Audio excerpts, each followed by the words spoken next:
அன்பின் நல்ல தகப்பனே, இயேசு என்னும் நாமத்தில் உங்கள் சமூகத்துக்கு வருகிறோம். ஆண்டவரே, சுற்றி திரிந்த எங்களை இந்த வகுப்பின் நிமித்தமாய் ஒருமனப்பட வைத்திருக்கிறீர். அதற்காக நன்றி செலுத்துகிறோம். ஆண்டவரே, வகுப்பை நடத்துகிற உங்களுடைய ஆயருக்காக நம்மளை நோக்கி பார்க்கிறோம். அவருக்கு வேண்டிய சரீர பலனை தாங்க, எங்களுக்கு கற்றுக் கொடுக்க ஆயத்தமாகி வந்த அத்தனை காரியங்களையும் ஆண்டவரே கற்றுக் கொடுக்கிறதற்கு கர்த்தர் அவருக்கு நேரத்தை ஆண்டவரே ஆதாயமாக்கி தரும்படிக்காக நாங்கள் ஜெபிக்கிறோம்.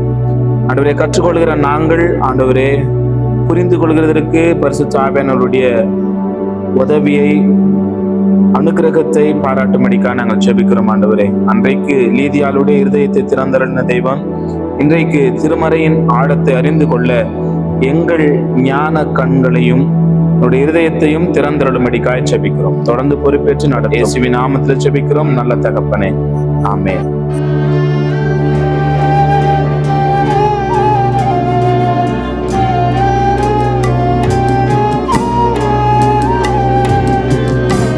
கடந்த வகுப்பிலே கடவுளுடைய நாமம் அல்லது இயேசுவானவரை எப்படியாய் அந்த நியாய சாஸ்திரி அழைத்தார் அப்படி என்பது பற்றி பார்த்தோம். போதகரே என்று அழைத்தார்.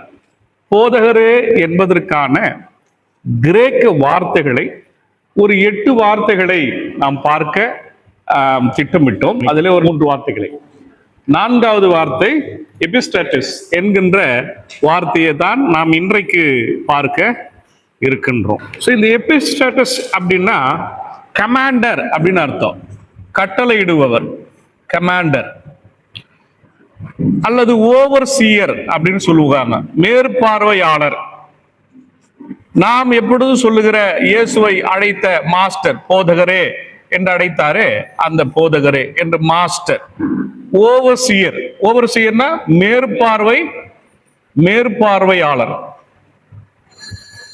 பாருங்க, இயேசுவானவரை எப்படியெல்லாம் வேதாகமத்தில் அழைத்திருக்கிறார்கள் என்பதற்கான ஒரு பெயர் தான் இது. எபிஸ்டாட்டஸ் என்றுதான என்னன்னு கூப்பிடுறாங்க? கமாண்டர், கட்டளையிடுபவர். இது சீடர்களுடைய வாழ்வில் பிரச்சனை வரும் நேரங்களில் இயேசுவை அழைக்கின்ற ஒரு பெயர். இந்த பெயரை எப்பதான் கூப்பிடுறாங்க? சீடர்களுக்கு எப்பெல்லாம் ஒரு பிரச்சனை வருதோ அப்பெல்லாம் இந்த கட்டளையிடுகிற மேற்பார்வையாளரை அழைக்கின்ற ஒரு காரியத்தை நாம் பார்க்கிறோம். அப்ப இந்த எபிஸ்டாட்டஸ் அப்படின்ற வார்த்தை சீடர்களுக்கு எப்பெல்லாம் பிரச்சனையோ, டிசைபிள்ஸுக்கு எப்பெல்லாம் ப்ராப்ளமோ, அந்த டைம்ல எல்லாம் என்ன பண்ணிருக்காங்க? இயேசுவை இந்த பெயர்களை சொல்லி அழைத்திருக்கிறார்கள். இயேசு தமது வாழ்க்கை நெருக்கடிகளில் கையாளும் ஒரு மேற்பார்வையாளராக இருக்கிறார். அப்போ நம்முடைய வாழ்வில் எப்படிதெல்லாம் நெருக்கடிகள் வருகிறதோ, சும்மா கடினமான சூழல்கள், இனி அவ்வளவுதான் நம்ம லைஃப்ல ஒன்னும் செய்ய முடியாத நிலை எப்பெல்லாம் வருதோ அந்த நேரங்களில இந்த பெயரானது பயன்படுவதாக நாம் பார்க்கின்றோம். நம்முடைய வாழ்க்கையை கையாளுபவர் யார்? நம்முடைய வாழ்க்கையை கையாளுபவர் நம்முடைய ஆண்டவர். நம்முடைய வாழ்க்கை கையாளுபவர். பிரச்சனை எப்பெல்லாம் வரும் அப்பெல்லாம் இந்த பெயரை சொல்லி கூப்பிடுறாங்க. அதன் பிற்பாடு இங்கே நம்முடைய வாழ்க்கையை கையாளுபகிற ஒரு கடவுளாக மேற்பார்வையாளர் என்ன அர்த்தம்? நம்ம லைஃபையும் இங்கே இயேசுவானவர் என்ன பண்றாரு? ஒரு ஓவர்சியரா, மேற்பார்வையாளராக இருந்து நம்முடைய வாழ்வை பார்க்கிறவராக இருக்கிறார். இது நெருக்கமான சார் அப்படின்ற ஒரு வார்த்தை. நம்ம SIR சொல்றல, சார் அப்படின்ற வார்த்தையில அதிகாரமுடைய ஒரு வார்த்தையாகவும் இது இருப்பதாக நாம் பார்க்கிறேன். புதிய ஏற்பாட்டுல லூக்காவில மட்டும் இந்த எபிஸ்டாட்டஸ் வருகிறது. லூக்காவில மாத்திரம் 5:5, 8:24-45, 9:33-49, 17:13. லூக்கா மாத்திரம் தான் ஸ்பெஷலிஸ்ட் இந்த எபிஸ்டாட்டஸ் இந்த பெயரை பயன்படுத்தல. லூக்கா மாத்திரம் தான் பாருங்களா, 5:5, 8:24, 45, 9:34, 49, 17:13 இந்த பகுதிகளில் எல்லாம் இந்த பெயரானதை பயன்படுத்தி இருக்கிறத நாம் பார்க்கின்றோம். மற்றொரு பெயர், 5வது பெயர் டிடாஸ்காலோஸ். டிடாஸ்காலோஸ் அப்படின்னா டீச்சர்னு அர்த்தம். டீச்சர், போதகர்னு சொல்றேன் இல்லையா.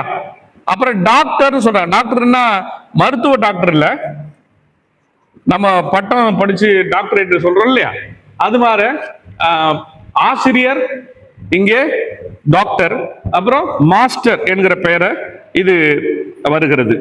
பாருங்க, இந்த டிடாஸ்காலோ இந்த பெயரானது அல்லது இந்த வார்த்தையின் பின்னணி அப்படின்னா ஒரு பேக்ரவுண்ட் இருக்கு இல்லையா எல்லாத்துக்கும்.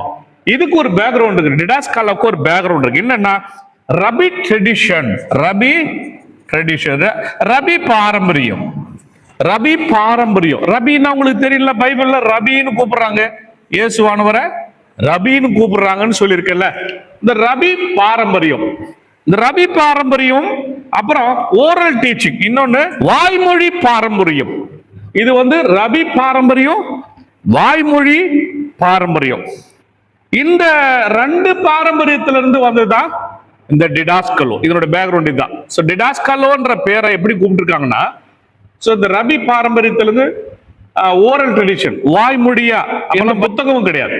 இயேசு சொன்னாரு, சொன்னதை மற்றவங்க என்ன பண்ணாங்க, சொன்னாங்க, அவ்வளவுதான் ஓரல் ட்ரெடிஷன். இப்ப நான் ஒரு கதையை சொல்றேன் உங்ககிட்ட, நீங்க போய் இன்னொருத்தர் சொல்லுவீங்க, எதை நம்ம ரிட்டர்ன் பண்ண மாட்டோம், நான் எழுதி கொடுக்க மாட்டேன், நீங்களும் எழுதி கொடுக்க மாட்டீங்க. பட் நீங்க போய் என்ன பண்ணுவீங்க, வாய்மொழியா சொல்றது. அப்போ ஒரு 10வது ஆளுகிட்ட போகும்போது நான் சொன்ன மாதிரி இருக்குமா? கண்டிப்பா இருக்காதுல்ல, கொஞ்சம் மாறி மாறி தானே வரும். சோ பைபிள்ல கூட நிறைய விஷயங்கள் அப்படிதான், கொஞ்சம் நான் சொல்ற ஸ்டைல்ல இருக்கும், இன்னொருத்தர் சொல்ற ஸ்டைல்ல இருக்கும், பட் கருத்து காமனா இருக்கும். அதனுடைய பொருள் நிச்சயமா பொதுவானதாக இருப்பதாக நாம் பார்க்கணும். அப்போ இயேசுவினுடைய அடிப்படையான அடையாளம் என்ன? அடிப்படை அடையாளம் இது ரொம்ப முக்கியம். இயேசுவினுடைய அடிப்படையான ஒரு அடையாளம், ஃபண்டமெண்டலா வாட் இஸ் தி ஆண்டவருடைய அந்த அடையாளம் என்ன? அவருக்கு என்ன அடையாளம்? போதகர் என்பதுதான் அவருடைய அடையாளம். சோ பாருங்க, இயேசு அடிப்படையாக அவர் ஒரு போதகர். இப்ப ஐயரு, நான் ஒரு ஆயர் தான், ஆனா அடிப்படையா நான் என்ன பண்ணணும், உங்களுக்கு நல்லா போதிக்கிறவரா இருக்கணும், அப்படிதானே? ஒரு டீச்சரா இருக்கணும். இயேசுவானவர் அப்படிதான் போதிக்கின்றவராக, போதகராக இருக்கு. அதனாலதான் அவர் என்னன்னு சொல்லி டிடாஸ்காலோஸ், போதகரே அப்படின்னு அவர் அழைக்கின்றத நம்ம இங்க பார்க்கின்றோம். அது மாத்திரமல்ல, இயேசு இங்கே வாழ்க்கை மாற்றத்தை கற்பிக்கின்றார். ரொம்ப முக்கியம். எதை அவர் டீச்சர்னு சொல்ல, போதகர்னு சொல்லல, என்னத்தை போதிச்சார்னா, சார் அவர் போதிச்சது என்னன்னா வாழ்க்கை மாற்றத்தை போதித்தார். நம்முடைய வாழ்வு மாற்றப்படுவதற்கு ஒவ்வொரு நாளும் இயேசுவானவர் அவருடைய வார்த்தையின் வழியாக நம்மை மாற்றுகிறார். அதனாலதான் டெய்லியும் வேதாகமத்தை படிங்கன்னு சொல்லுவோம், ஒரு வசனம் உங்ககிட்ட பேசுதுன்னு சொல்லுவோம், அப்படிதானே? சோ இந்த வசனம் வார்த்தைகளின் வழியா வாழ்க்கையை மாற்றுகிற ஒரு மாபெரும் திருப்பணியை இயேசுவானவர் செய்து முடித்தார். அதனால தான் இத டிடாஸ்காலோஸ் அப்படின்னு சொல்றாங்க. ரொம்ப முக்கியமான பெயர்கள் இதெல்லாம், அதெல்லாம் தயவு செய்து நீங்க நினைவில் வைத்துக் கொள்ளும்படி நான் அன்பாய் உங்களை கேட்கிறேன். இந்த வார்த்தை இருக்குல்ல, இந்த டிடாஸ்காலோஸ் அப்படின்ற வார்த்தை இருக்குல்ல, இது புதிய ஏற்பாட்டுல 58 முறை வருகிறது. 58 டைம்ஸ், 58 முறை வருகிறது. அதுல 2 முறை ரபி அப்படின்ற பேர்ல வருது. ரபின்ற பேர்ல 2 டைம்ஸ் வருவதாக சொல்லப்படுகிறது. இங்க ரொம்ப முக்கியமா பார்க்கணும், இயேசு வாழ்க்கை மாற்றத்தை போதித்தார் என்று நம்ம சொல்றோம்ல. இந்த வாழ்க்கை மாற்றம் என்பது உண்மைகளை போதித்தார் அப்படின்னு சொல்லலாம், அல்லது வாழும் உண்மையாக இருந்தா, சார் உண்மை சொல்லலாம், இந்த இடத்துல இது உண்மை அப்படின்னு சொல்லலாம். ஆனா ஒருத்தர் உண்மையாக வாழ முடியுமா? இல்ல, ரொம்ப ரொம்ப இம்பார்ட்டன்ட் இல்ல.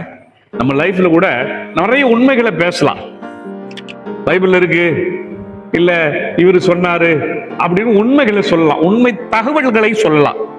ஆனால் உண்மையோடு வாழ்வது என்பது மிக மிக முக்கியமானது. இயேசுடைய மிகப்பெரிய பண்புகளில் ஒன்று அவர் வாழும் உண்மை. அல்லேலூயா. இயேசு வாழுகிறதுல, அவர் வாழ்க்கையில உண்மையாகிறது. அதனாலதான் இயேசுவுக்கு பெயரே என்னது? ட்ரூத், உண்மைன்னு பேர் அவருக்கு. சத்தியம்னு சொல்றோம், அதை நம்ம சொல்றோமா இல்லையா? இயேசுவுக்கு என்ன பேரு? உண்மை, சத்தியம், நானே வழியும். அப்ப உண்மை இருக்குல்ல, அப்ப இயேசுவுக்கு பேராது இருக்கு. அப்பதான் வாழுகிற உண்மையாய் வாழ்க்கையை மாற்றுகிற ஒரு கடவுளாய், போதகராய் அவர் நம்முடைய லைஃப்ல ஒவ்வொரு நாளும் இருக்கின்றார் என்பதுதான் இந்த எபிஸ்டாட்டஸ் என்கிற வார்த்தை நமக்கு கற்றுக் கொடுப்பதாக நான் எண்ணுகிறேன். 6வது வார்த்தை, வேர்டு கத்தேகேட்ஸ்.